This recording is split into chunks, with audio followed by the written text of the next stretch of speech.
시편 19편 1절에서 14절까지의 말씀을 봉독하겠습니다. 제가 봉독합니다. 하늘이 하나님의 영광을 선포하고 궁창이 그의 손으로 하신 일을 나타내는도다. 날은 날에게 말하고 밤은 밤에게 지식을 전하니 언어도 없고 말씀도 없으며 들리는 소리도 없으나 그의 소리가 온 땅에 통하고 그의 말씀이 세상 끝까지 이르도다. 하나님이 해를 위하여 하늘의 장막을 베푸셨도다. 해는 그의 신방에서 나오는 신랑과 같고 그의 길을 달리기 기뻐하는 장사 같아서 하늘 이 끝에서 나와서 하늘 저 끝까지 운행하며 그의 열기에서 피할 자가 없도다. 여호와의 율법은 완전하여 영혼을 소성시키며 여호와의 증거는 확실하여 우둔한 자를 지혜롭게 하며 여호와의 교훈은 정직하여 마음을 기쁘게 하고 여호와의 계명은 순결하여 눈을 밝게 하시도다. 여호와를 경외하는 도는 정결하여 영원까지 이루고 여호와의 법도 진실하여 다 의로우니 금 곧 많은 순금보다 더 사모할 것이며 꿀과 송이꿀보다 더 달도다. 또 주의 종이 이것으로 경고를 받고 이것을 지킴으로 상이 크니이다. 자기 허물을 능히 깨달을 자 누구리요? 나를 숨은 허물에서 벗어나게 하소서. 또 주의 종에게 고의로 죄를 짓지 말게 하사 그 죄가 나를 주장하지 못하게 하소서. 그리하면 내가 정직하여 큰 죄가에서 벗어나겠나이다. 나의 반석이시요 나의 구속자이신 여호와여, 내 입의 말과 마음의 묵상이 주님 앞에 연락되기를 원하나이다. 아멘. 이 말씀에 큰 은혜가 있기를 원합니다. 할렐루야. 옆에 분들과 눈으로만 인사 한번 할까요? 하나님이 당신을 참 사랑하십니다. 눈으로만 인사합시다. 하나님이 당신을 참 사랑하십니다. 나도 당신을 사랑합니다. 한 번 더 할까요? 나도 당신을 사랑합니다. 눈으로만 한 번 더 인사합시다. 당신 참 괜찮은 사람입니다. 네.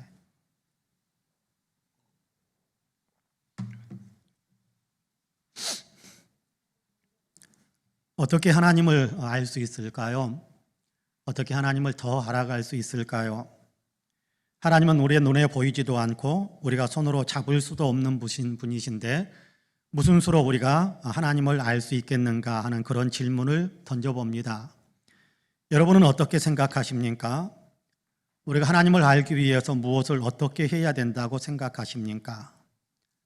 사실 사람이 자기 능력으로 하나님을 찾아서 알 수 있는 길은 없습니다. 하나님께서 스스로를 감추시고 숨어버리신다면 세상에 그 어떤 지혜로운 사람이라고 할지라도 하나님을 알 수 있는 방법이 없습니다. 하나님을 알 수가 없는 거지요. 다만 하나님께서 스스로를 사람들에게 나타내 주실 때 사람들은 하나님이 이런 분이시구나 라는 사실을 알 수 있게 되는 겁니다.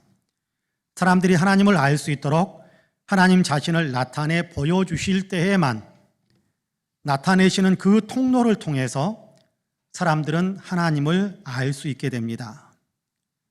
그러면 하나님께서는 어떤 통로를 통해 우리에게 하나님 자신을 나타내 주시는 걸까요? 어떤 방법을 통해서 하나님은 우리에게 하나님 자신을 나타내 주시는 걸까요? 오늘 우리는 시편 19편을 읽었는데요. 이 시편 19편은 하나님께서 사람들에게 자기를 나타내 주시는 방법, 하나님께서 사람들에게 자기를 나타내 주시는 바로 그 길을 이야기해 줍니다. 어떤 통로를 통해 하나님이 자기를 나타내 주시는가를 가르쳐 주는데요. 우리가 어떻게 하나님을 더 알 수 있을 것인가, 어떤 통로에 서야 우리가 하나님을 더 알 수 있게 될 것인가 라는 것을 가르쳐 주시는 겁니다.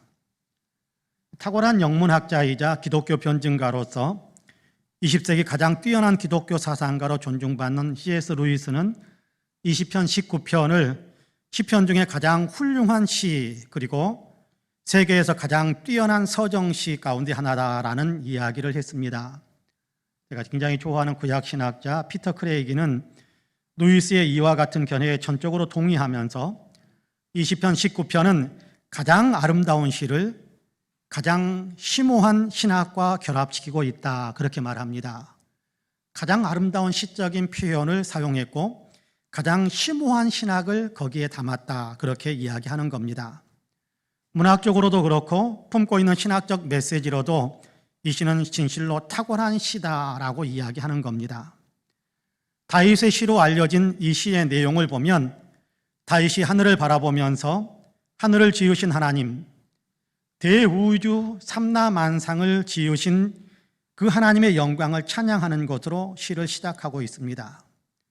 하늘을 바라보면서 그 하늘을 지으신 하나님을 찬양하는 겁니다. 그리고 갑자기 눈을 확 돌려서 하나님의 또한 말씀을 노래하기 시작합니다. 말씀을 통해서 하나님께서 하시는 일들을 찬양하는 겁니다. 그리고 마지막 부분에 가서는 이렇게 대자연에서 하나님의 영광을 보고 율법을 통해서 하나님을 알게 된 자신의 고백을 하나님께 올려드리면서 시편을 매듭 짓고 있습니다. 이제 우리는 이 시편을 함께 묵상하려고 합니다. 이 말씀을 좀 더 깊이 있게 생각하면서 다윗이 하나님을 알게 되는 것처럼 우리도 하나님을 더 알아가는 바로 그 길, 그 통로에 서기를 원하는 것입니다. 바라기는 말씀을 나누는 우리 모두에게 하나님의 은혜가 더 풍성하게 임하시기를 주님의 이름으로 간절히 축복합니다. 첫째는 하늘이 하나님의 영광을 드러내고 있다라고 이야기합니다. 하늘이 하나님의 영광을 나타내고 있다. 하늘이 하나님을 보여준다. 그렇게 이야기하는 거지요. 하나님께서 만드신 그 자연이 그 존재하는 자체로 하나님의 영광을 나타내고 있다라는 겁니다. 이것을 신학적으로는 자연 계시 또는 일반 계시라고 이렇게 말을 합니다. 하나님께서 만드셨기에 그 만들어 놓은 자연이 하나님을, 자기를 창조하신 하나님을 나타내 보여준다. 그래서 하나님의 영광을 높이고 있다. 그렇게 이야기하는 겁니다. 여러분, 예술작품 하나를 보면 그 예술작품이 만든 사람이 있다, 예술가가 있다는 사실을 알게 되고 그 예술작품을 유심히 살펴보면 거기에 예술가의 정신이 드러나 있다는 사실을 많은 사람들이 이야기하지 않습니까? 마찬가지입니다. 존재하는 우주 삼라만상을 보면서 만드신 분 하나님이 계신다. 그리고 여기에 하나님이 이런 분이시구나 라는 사실을 알 수 있게 하시는, 하나님이 보여주시는, 하나님을 나타내 주시는 그런 흔적들이 있다라는 것을 우리가 알게 된다는 겁니다. 본문 1절에서 6절까지의 말씀을 여러분 같이 한번 읽어볼까요? 1절에서 6절까지 같이 읽어봅니다. 시작. 하늘이 하나님의 영광을 선포하고 궁창이 그의 손으로 하신 일을 나타내는도다. 날은 날에게 말하고 밤은 밤에게 지식을 전하니 언어도 없고 말씀도 없으며 들리는 소리도 없으나 그의 소리가 온 땅에 통하고 그의 말씀이 세상 끝까지 이르도다. 하나님이 해를 위하여 하늘에 장막을 베푸셨도다. 해는 그의 신방에서 나오는 신랑과 같고 그의 길을 달리기 기뻐하는 장사 같아서 하늘 이 끝에서 나와서 하늘 저 끝까지 운행하며 그의 열기에서 피할 자가 없도다. 할렐루야. 하늘과 궁창은 같은 얘기입니다. 하늘이라고 말하기도 하고 궁창이라고 말하기도 하는데 같은 대상을 이야기하지요. 이 하늘이 하나님의 영광, 하나님이 얼마나 위대하고 놀랍고 중요한 분이신가라는 것을 보여주고 있다. 그렇게 노래합니다. 하늘을 보면 그것을 만드신 하나님이 위대하시다라는 사실을 깨닫게 되고 그 하나님의 위대함에 감탄하지 않을 수가 없다라는 것입니다. 낮에는 환하게 보이는 푸르른 창공과 그 가운데 불처럼 활활 이글거리면서 타오르고 있는 태양, 온 세상을 비추는, 온 세상을 빛과 또 열기로 가득 채워주는 태양이 있습니다. 밤이면 두둥실 떠오르는 달이 떠오르고 마치 은빛 가루를 뿌려 놓은 듯이 반짝이는 수많은 별들이 있습니다. 시편 8편 3절에서는 그래서 이렇게 노래하기도 하지요. 주의 손가락으로 만드신 주의 하늘과 주께서 베풀어 두신 달과 별을 내가 배우니, 그렇게 노래합니다. 박경호 장로님이 이 시편 8편을 가지고 찬양을 했는데 여러분 그 찬양의 가사가, 찬양의 노랫가락이 아마 떠오를지도 모르겠습니다. 주의 손가락으로 만드신 주의 하늘과 주의 베풀어 두신 달과 별 내가 보니라는 찬양의 그 가락이 들릴 때 이 시편의 구절이 생각나기도 하고 이 시편 구절을 읽을 때 박종호 장로님의 그 찬양 가락이 떠오르기도 합니다. 하나님이 만드셨다라는 거예요. 주의 손가락으로 별을 집어서 우주 한 곳에 콕, 물론 그렇게 창조하신 것은 아닙니다만 말씀으로 창조하셨습니다만은 시적으로 그렇게 표현하는 거예요. 하늘을 여시고 그 하늘에 하나님께서 손가락으로 별을 집어서 걸어두시고 달을 들어서 걸어두시고 하나님께서 그렇게 모든 것들을 창조하셨다라는 그런 이렇게 선포이지요. 하늘을 바라보며 존재하는 만물을 바라보고 그것들이 질서 있게 운행되고 조화를 이루면서 사계절을 만들어내고 낮과 밤으로 변화하는 조화를 생각해 보면 하나님은 참으로 놀라우신 분, 상상할 수 없이 크고 놀라운 분이심을 인정하지 않을 수가 없다라는 겁니다. 낮과 밤이 지나며 시간이 흘러가는데도 그 조화와 질서는 흐트러짐이 없이 유지되고 있습니다. 누가 말해주지 않는데도 그 질서가 계속해서 유지되고 있습니다. 낮에는 낮은 낮에게, 밤은 밤에게, 우리에게는 들리지 않지만, 아무런 소리는 들리지 않지만 피조물들이 피조물들에게 서로 소리로 지식으로 이야기해 주어서 하나님의 질서를 전해주기 때문에 만물은 계속해서 조화와 질서를 유지하고 있다라고 표현하고 있습니다. 이런 위대한 작품을 만드신 하나님이 얼마나 대단한 분이십니까? 마땅히 영광을 올려드려야 되는 것이 맞지 않습니까? 로마서 1장 20절에서는 이렇게 말씀하기도 합니다.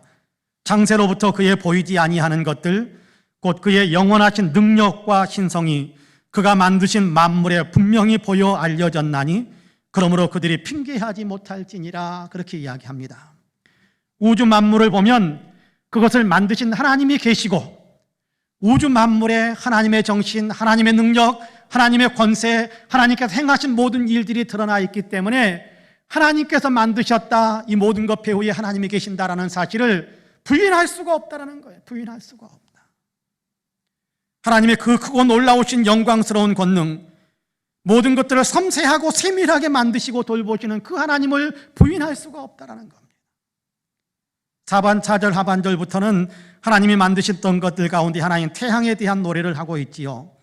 태양은 뜨기도 하고 지기도 하고 해가 떠오를 때는 장엄하고 당당함이 있고 해가 있을 때는 그 빛과 열기로 만물을 생명력, 빛을 비추고 뜨거운 열기를 주어서 생명이 살아나게 역동적으로 움직이게 만드는 그런 일들을 한다라는 겁니다. 하나님께서 그렇게 만드셨기 때문인 거예요.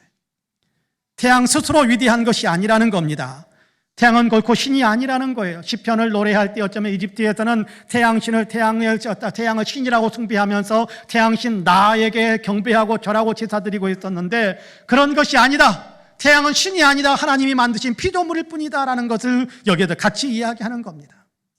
하나님이 만드신 피조물 가운데 하나일 뿐이고 하나님께서 정하신 질서에 따라 하나님께서 그렇게 하게 하는 일들을 하고 있을 뿐이라는 겁니다. 하나님이 만드신 모든 만물이 태양뿐만이 아닙니다. 모든 만물이 그렇게 하나님의 섭리대로 움직이며 하나님의 영광을 드러내고 있는 겁니다. 여러분, 하늘을 보세요. 저녁에도 하늘을 한번 보세요. 여러분, 지나가면서 녹음이 우거져 있는 나무들을 한번 보세요. 여러분, 그러면서 그 모든 것들을 하나님께서 지으셨다라는 사실 한 번만 생각해 보세요. 그러면요, 거기에도 그런 소리가 들려질지도 모릅니다. 하나님이 나를 만드셨다.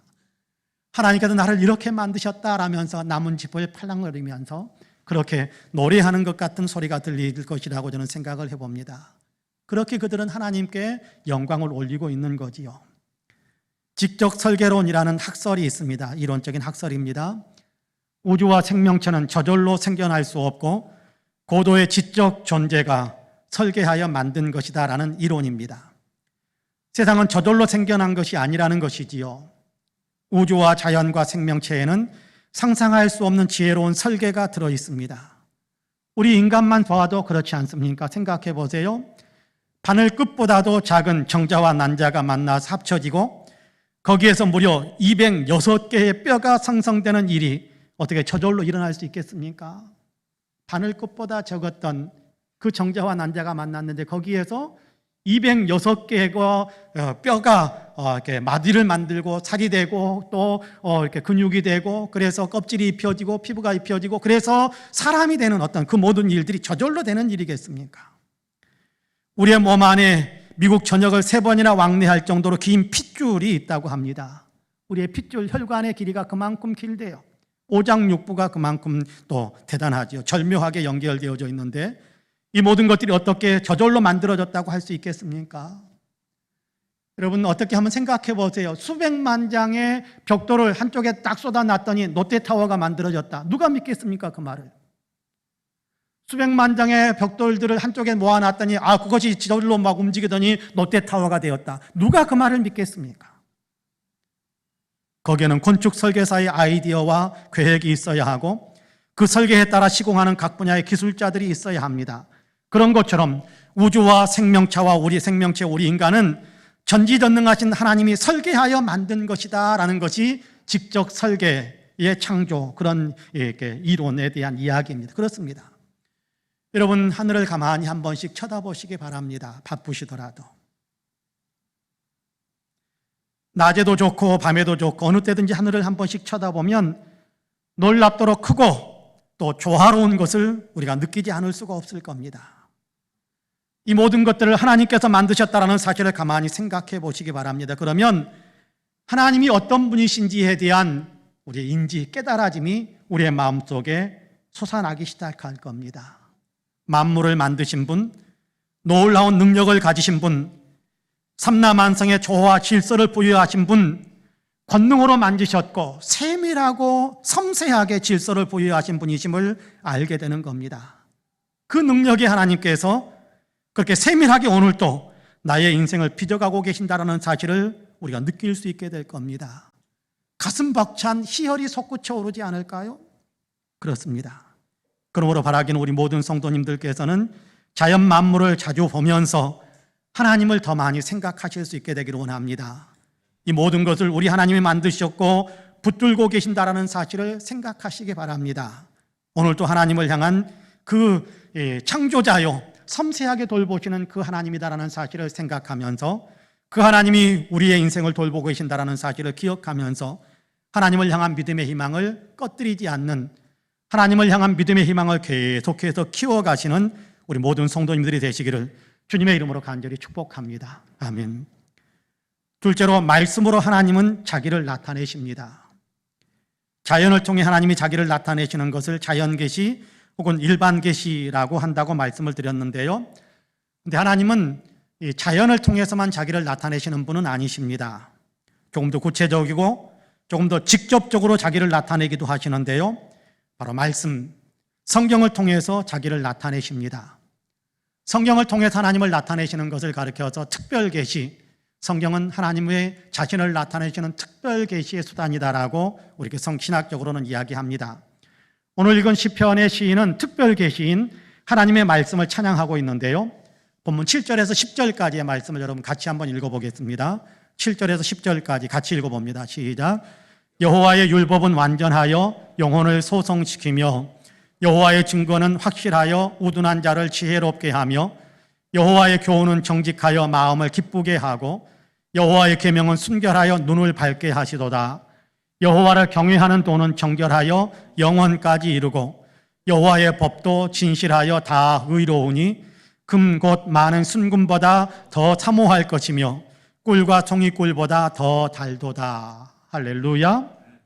여기 7절부터는 하나님을 여호와라는 이름으로 부르기 시작합니다.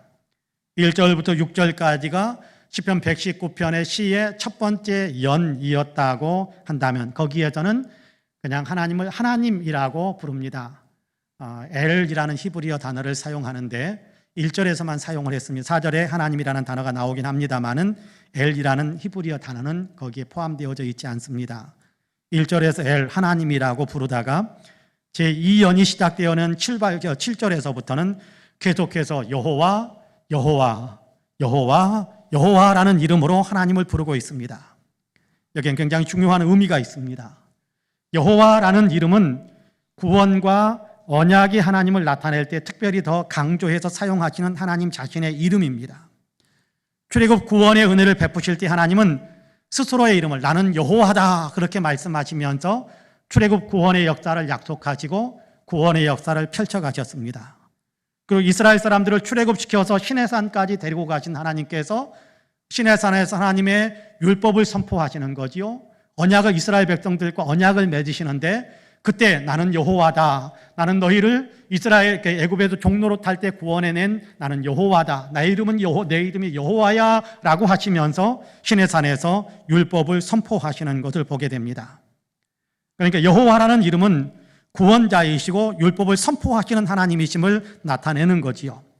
구원자이신 하나님께서 자기 백성들에게 하나님의 마음을 전하시는 약속으로서 율법을 선포하셨는데, 오늘 우리가 읽은 시편 7절에서는 이 율법은 완전한 것이다, 그렇게 이야기합니다.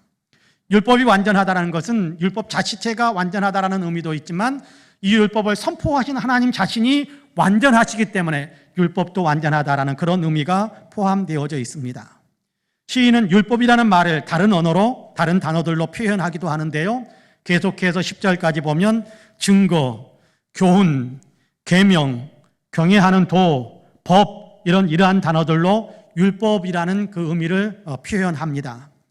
이 율법은 완전하고 확실하고 정직하고 순결하고 정결하고 진실하다라고 이야기합니다. 여호와의 율법이 그렇다라는 것이요, 그 율법을 주신 하나님이 그런 분이다라는 것을 노래하는 겁니다. 하나님은 완전하고 확실하고 정직하고 순결하고 정결하고 진실하신 분이시다라는 겁니다. 성경을 읽으면, 하나님의 언약의 책이요, 하나님의 율법의 책이요, 하나님의 계명의 책인 성경을 읽으면 하나님이 바로 이런 분이심을 알게 된다라는 것입니다. 하나님은 이 말씀으로, 이 하나님의 약속의 언약의 말씀으로 사람들의 영혼을 소성시킨다라고 이야기하지요. 죽었더라도 말씀을 통해서 다시 살리신다라는 겁니다.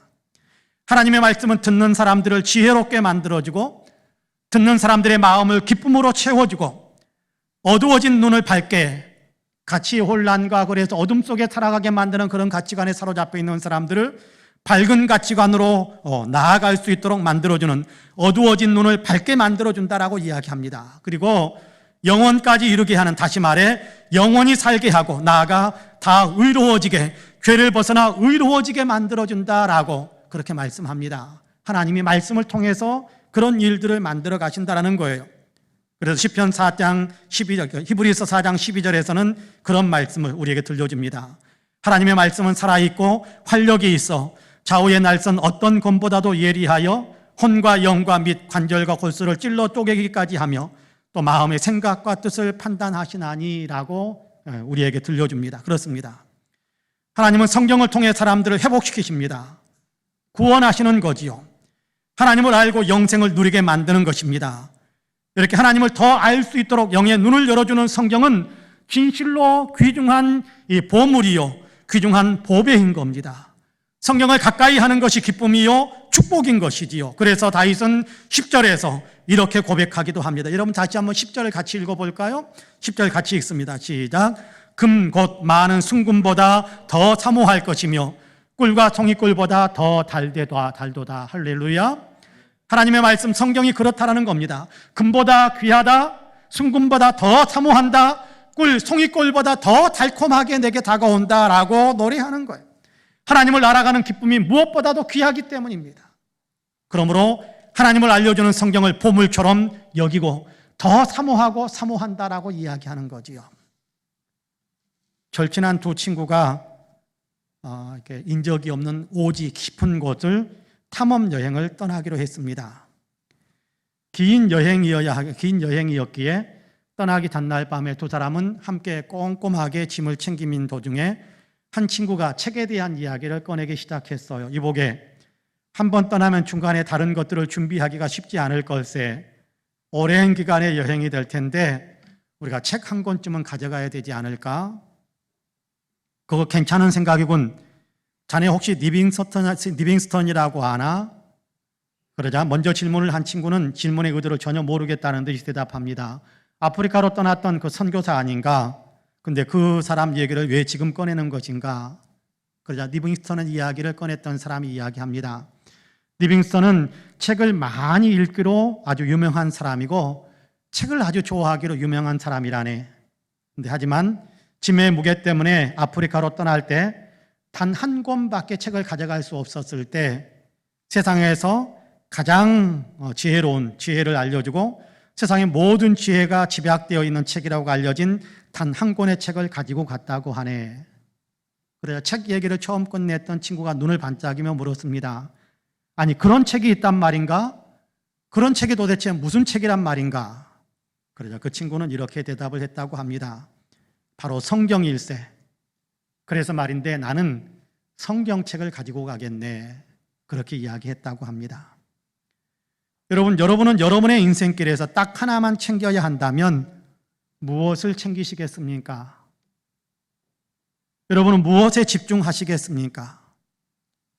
하나님을 가르쳐주고 하나님의 구원을 가르쳐주고 하나님의 약속을 가르쳐주고 하나님께서 기뻐하시는 삶을 가르쳐주는 그런 길들을 보여주는 하나님의 말씀, 성경을 더욱더 가까이 하시는 우리 모든 성도님들이 되시기를 간절히 축복합니다. 마지막으로 하나님을 알게 된 만큼 은혜도 더 풍성해지게 된다는 사실을 우리가 알아야 합니다. 하나님이 만드신 하늘을 보면 그 장엄함과 웅장함, 그 조화와 질서를 보면서 하나님은 참으로 무한한 권능을 가지시고 세심하게 섬세하게 만물을 돌보시는 분이시구나라는 사실을 알게 됩니다. 또한 하나님의 말씀인 성경을 통해 우리는 하나님이 어떤 분이신지 알 수 있게 되지요. 하나님께서 우리를 어떻게 사랑하고 계시는지, 우리의 생명을 살리기 위해 어떤 일을 하고 계시는지 하셨는지를 알 수 있게 됩니다. 이렇게 하나님을 알게 된다면 우리는 어떻게 살아야 할 것인가라는 것도 생각해야 되겠지요. 우리는 하나님께 어떻게 반응해야 할 것인가라는 것도 생각해야 한다는 겁니다. 하나님을 알게 된 사람은 마땅히 하나님께 합당한 반응을 나타내야 하는데 오늘 우리가 읽은 시편에서는 이렇게 반응하라라고 알려주고 있습니다. 본문 11절에서 14절까지의 말씀을 같이 한번 읽어보겠습니다. 11절에서 14절 같이 읽습니다. 시작. 또 주의 종이 이것으로 경고를 받고 이것을 지킴으로 상이 크니이다. 자기 허물을 능히 깨달을 자 누구리요? 나를 숨은 허물에서 벗어나게 하소서. 또 주의 종에게 고의로 죄를 짓지 말게 하자 그 죄가 나를 주장하지 못하게 하소서. 그리하면 내가 정직하여 큰 죄가에서 벗어나겠나이다. 나의 반석이시요 나의 구속자이신 여호와여, 내 입의 말과 마음의 묵상이 주님 앞에 연락되기를 원하나이다. 할렐루야. 하나님을 알게 된 만큼 반응하라. 하나님께 올바르게 반응한 만큼 하나님의 상을 받게 될 것이다 라는 메시지가 오늘 우리가 읽은 11절에서 14절에 기록이 되어져 있습니다. 11절에서는 하나님께서는 말씀으로 경고하기도 하시고 상을 베푸기도 하시는데 내가 말씀에 순종하는 편으로 반응한다면 하나님께서 놀라운 상을 주실 것이다 라는 사실을 가르쳐 줍니다. 하나님께 순종하면 상을 베푸신다라는 이 약속의 말씀을 우리의 마음속에 새길 수 있게 되기를 축복합니다. 12절과 13절에서는 죄를 고백하는 것에 대한 이야기를 들려줍니다. 하나님 앞에, 하나님의 율법 앞에 서서 자기를 보는 거지요. 하나님의 율법 앞에서 자기를 본다라는 것은 곧 하나님 앞에서 내 자신을 보는 것이지요. 하나님의 거울 앞에서 자기를 비추어 보는 순간에 자기에게 너무나도 많은 죄가 있음을 보게 되고 이에 그 죄를 자백하고 그 죄를 고백하는 것입니다. 12절에서는 숨은 허물에 대한 이야기를 하지요. 알지 못하고 지은 죄들이 있음을 고백하는 겁니다. 알지 못한 상태에서 죄를 범했거나 나는 죄를 지었는데도 그것이 죄라는 사실을 알지 못하고 있는 그런 어떤 죄가 있다면서 용서를 구하고 있는 것입니다. 또한 13절에서는 고의적인 죄라는 어떤 표현을 사용합니다. 알면서 죄를 일부러 범하는 그런 어떤 죄가 있을 수 있을 것이고 내가 행하고 난 다음에 이것이 죄악인데 라는 것을 알게 되는 그런 것들도 있을 겁니다. 그런 고의로 죄를 짓는 그런 모든 것들을 자백하면서 이제는 고의로 죄를 짓지 않게 해달라고 구하는 겁니다. 죄에 끌려다니지 않게 해달라고 기도하는 것이지요. 하나님을 알게 되니까, 하나님의 말씀을 알게 되니까 거룩하신 하나님 앞에서 내가 죄인이라는 사실을 알게 되는 겁니다. 죄의 삭은 사망이라는 사실, 죄가 참으로 심각한 문제인 것을 알게 된 겁니다. 그러므로 진정한 생명, 하나님이 주시는 영원한 생명을 얻기 위해 죄에서 벗어나고 싶다고 기도하는 겁니다. 알고 지은 죄, 모르고 지은 죄, 아는 죄, 모르는 죄, 그 모든 죄에서 벗어나고 싶다라는 겁니다. 죄에서 벗어나 하나님께서 받아주시는 삶을 살고 싶다라고 간구하고 있는 거지요. 여러분, 이것은 대단히 중요한 것입니다. 죄에서 벗어나는 것이 필요하다라는 사실을 모른다면, 내가 죄인이다라는 사실을 모른다면, 내가 행한 것이 죄다라는 사실을 모른다면 여러분, 그것은 죄가 되지 않는 것일까요? 여러분, 한번 생각해 보세요. 내가 병이 들었는데 그것이 병이다라는 사실을 몰라요. 내가 병들었다라는 사실을 몰라요. 그러면 그것이 병이 아닌 겁니까?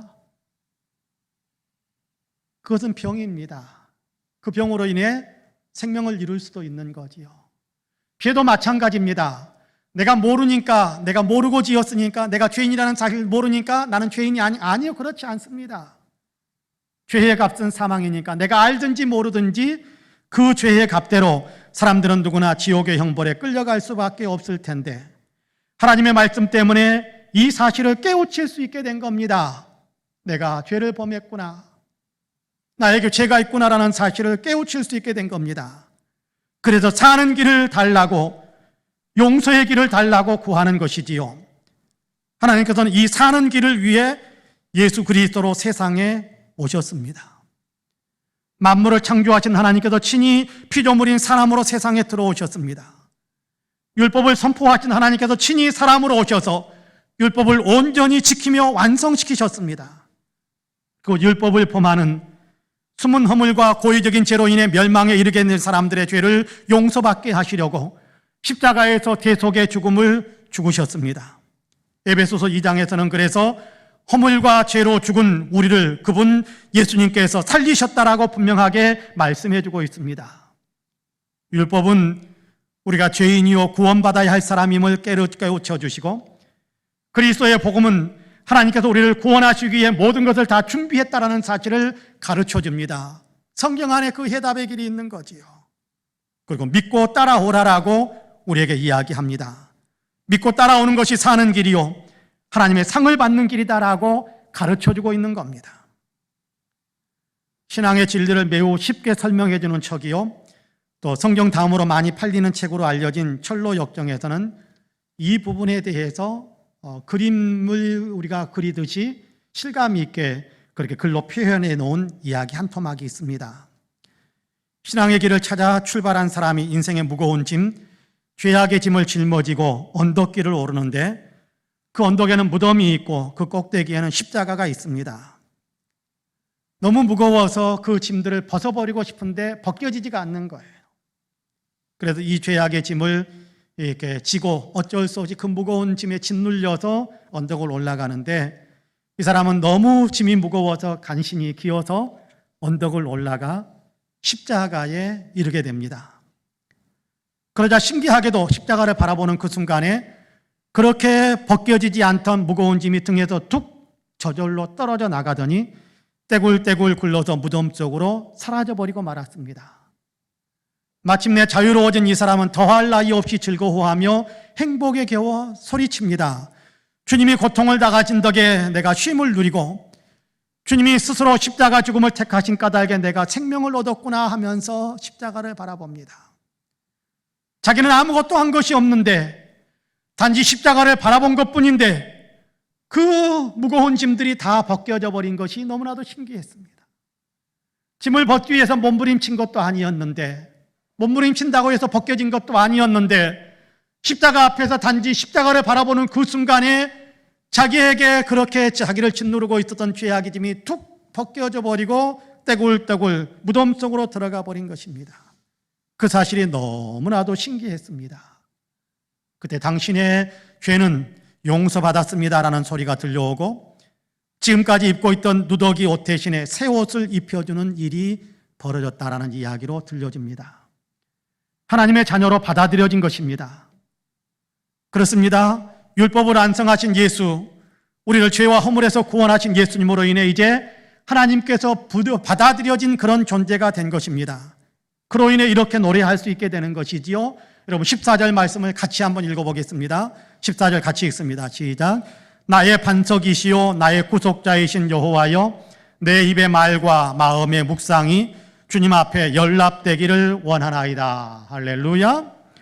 하나님께 연락되어진 자가 되는 겁니다. 하나님께서 받아주신 자가 되는 것입니다.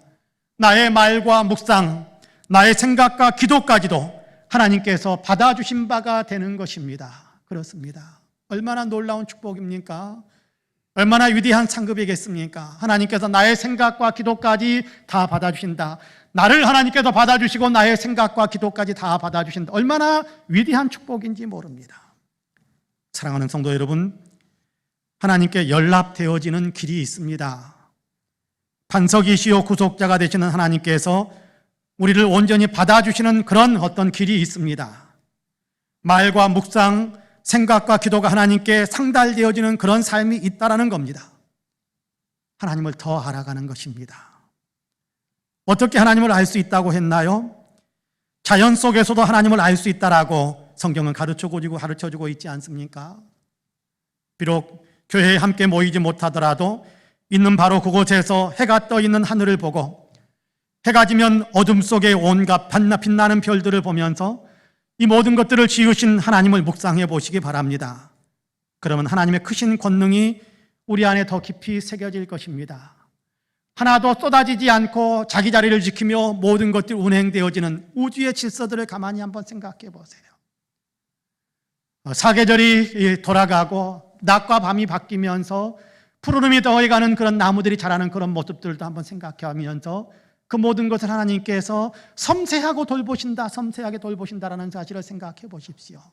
하나님의 권능과 하나님의 세밀하고 섬세하게 모든 것들을 돌보신다라는, 하나님은 그런 분이시다라는 사실이 우리의 마음속에 깊이 새겨질 수 있을 것입니다. 하나님의 말씀인 성경을 읽으시기 바랍니다. 하나님은 성경을 통해서 우리로 하여금 자기를 알 수 있게 만들어 주십니다. 성경을 읽으면 하나님을 만나는 경험이 이루어지는 것이지요. 하나님의 말씀에서 예수 그리스도를, 그분의 십자가를 만나는 겁니다. 이전보다 훨씬 더 주님과 가까워지는 경험을 할 수 있게 되는 것이지요. 예수 그리스도를 더 깊이 느낄수록 우리는 하나님의 품에 더 깊이 안기게 되는 것입니다.